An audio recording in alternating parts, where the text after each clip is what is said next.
At 65, Margaret Collins believed life had already said everything it was going to say to her. That belief felt solid on the gray October morning when she stood outside the Bayside Community Library in Portland, Maine, holding a paper cup of coffee that had already gone cold. She told herself she was only there to kill time, to keep the quiet from pressing too hard on her chest.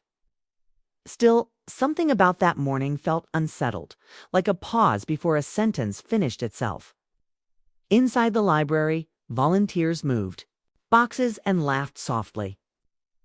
Margaret signed her name on the clipboard with slow care. Her hands had learned patience over the years. As she turned, the door opened behind her, and a young man stepped in, shaking rain from his jacket.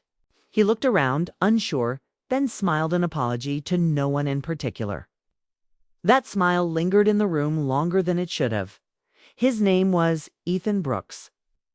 He said it simply, without trying to impress. He had recently moved from Toronto to Portland for a remote tech job and wanted to do something useful with his time. Margaret noticed how his voice didn't rush, how his eyes didn't wander when people spoke. When he thanked her for explaining where the books went, it sounded real. Margaret had once taught English at a public high school for 30 years. She had watched young people hurry toward lives they barely understood.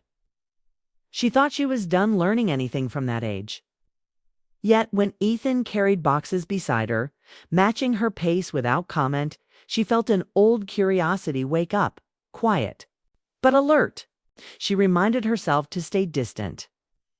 She had done this before, letting small moments feel larger than they were. After Robert died, the world had felt like a house with the lights turned off. She had learned how to live in the dark without tripping. She did not want to risk stumbling now. But the days did not ask for permission. Ethan kept showing up. At the library, at the food pantry once, at a small cafe near the harbor where Margaret liked to read on Fridays. He didn't sit with her right away. Ordered his coffee, waited, then asked if he could join her. When she nodded, he smiled, like he had been holding his breath. Their talks stayed light at first. Favorite authors. Why the ocean smelled different in October. The odd comfort of routine. Ethan spoke about growing up in Mississauga, about a mother who worried too much, and a father who spoke through actions instead of words. Margaret shared stories from her classroom, careful to keep them brief, like photos taken out and put away again. What surprised her was how easily time passed. Hours felt shorter. Silence did not feel awkward. She caught herself noticing small things, the way Ethan tilted his head when he listened, the way he laughed quietly, as if he didn't want to take up too much space. These details unsettled her more than loud charm ever could. One afternoon, rain pinned them inside the library. The power flickered. People left early. Margaret and Ethan sat near the window, watching drops race each other down the glass. All right. Ethan asked her what she missed most about teaching. She almost said summers, or books, or structure. Instead, she said the moment when students realized their voices mattered. Ethan nodded slowly. That feeling, he said, when someone finally hears you. Margaret felt the words land somewhere deep. She looked away, suddenly aware of how close they were sitting. She stood up and said she needed to go. Ethan didn't stop her. He only said goodbye, like he trusted she would return. That trust followed her home. It sat with her during dinner. It stayed while she washed dishes and listened to the quiet hum of her house. She told herself she was imagining things. Loneliness could play tricks. Grief could reopen doors better left closed. Margaret had loved deeply once. Robert had been kind, steady, and predictable in the best ways. When illness took him slowly, she had learned endurance. When it finally took him completely, she had learned survival. Dating after that felt impossible. Love seemed like something meant for a different version of herself. A week later, Ethan asked if she wanted to walk along the harbor. He asked carefully, like he already knew the answer might be no. Margaret surprised herself by saying yes. They walked under low clouds, hands tucked into pockets, steps matching without effort. Boats rocked gently in the distance. Ethan talked about feeling out of place since the move, about how new cities made him feel both free and invisible. Margaret listened, then shared how widowhood made people speak to her in softer voices, as if she might break. Ethan stopped walking. He looked at her, really looked, and said, "You don't seem fragile to me." That was the moment Margaret felt fear sharpen into something clear. She told him then directly that she was 65, that the gap between them was not small or simple, that people would talk, that it would end badly.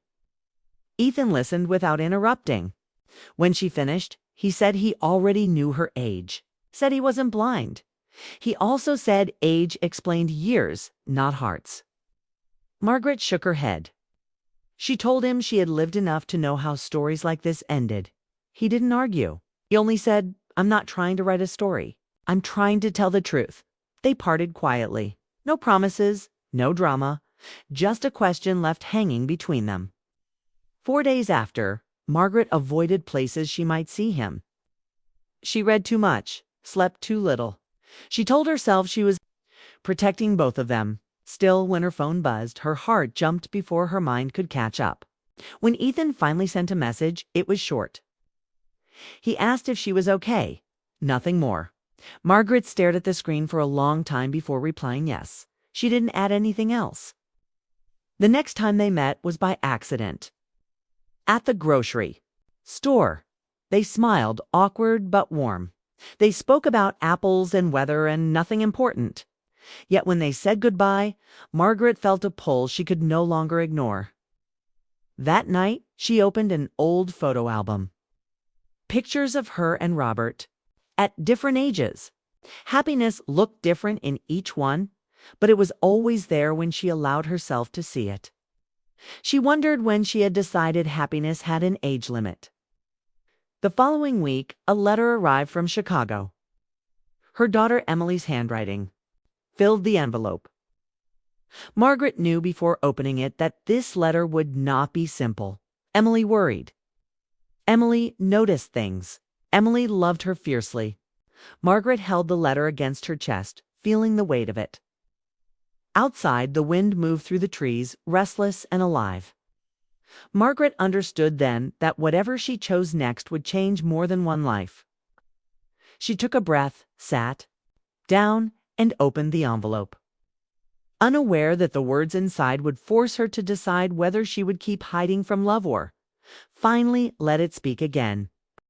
Margaret read Emily's letter twice, then a third time, slower than before. The words were careful, not cruel, but they carried weight. Emily wrote about concern about whispers she had heard through family friends, about fear that her mother might be clinging to attention because she was alone.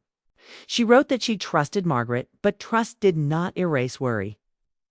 By the time Margaret folded the letter, her hands were trembling. She sat at the kitchen table long after the light outside faded. The house felt larger at night. Every sound echoed.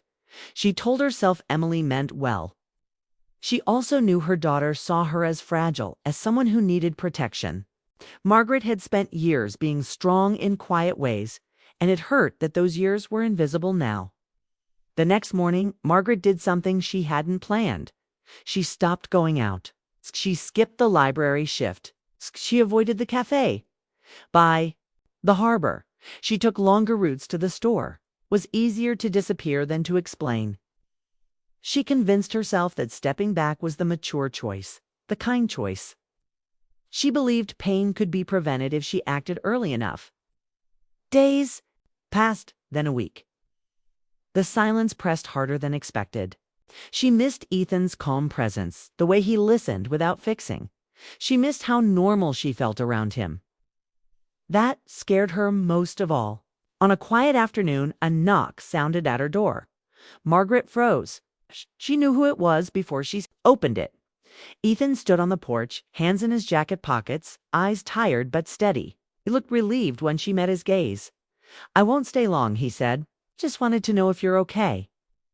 Margaret stepped aside and let him in. They sat across from each other in the living room, the space between them heavy with all the words she had been holding back. Ethan waited. He always waited.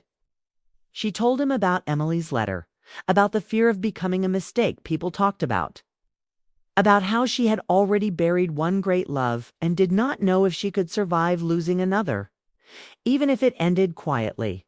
Ethan listened, his face serious. When she finished, he didn't rush to respond. He said he understood why she was afraid. He said he knew love did not protect people from pain. Then he said something that surprised her.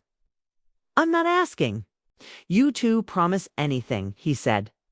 "I'm asking you not to disappear." Margaret felt tears rise, sharp and sudden. She had disappeared for years without realizing it. She had confused safety with living. That night, after Ethan left, she slept better than she had in weeks. The next call came from Emily. This time, Margaret did not avoid it. They spoke honestly, without softening edges. Margaret told her daughter she was not confused, not desperate. She told her she felt seen in a way she hadn't felt since Robert died. Emily was quiet for a long time. Then she said she was afraid of watching her mother get hurt. Margaret said gently, "I'm more afraid of never trying." Spring came slowly. Margaret and Ethan began meeting again, openly now.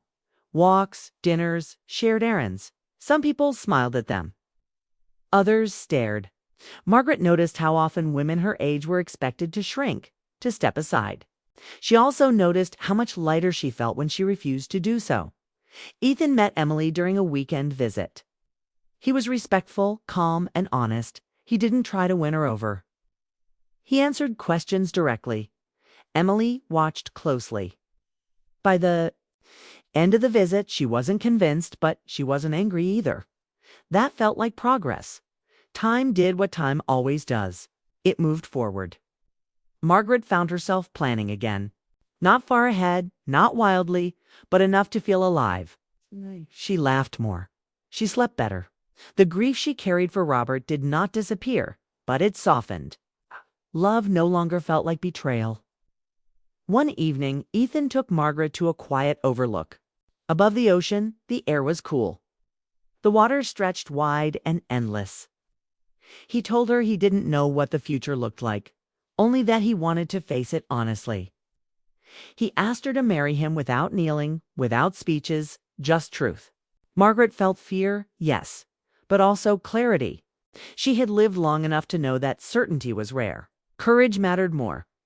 She said yes because love had returned to her life, not as a storm, but as a steady light. At 65, Margaret Collins understood something she wished she had. Learned earlier, life did not close doors because of age. People did. Hey, and she was done closing her own.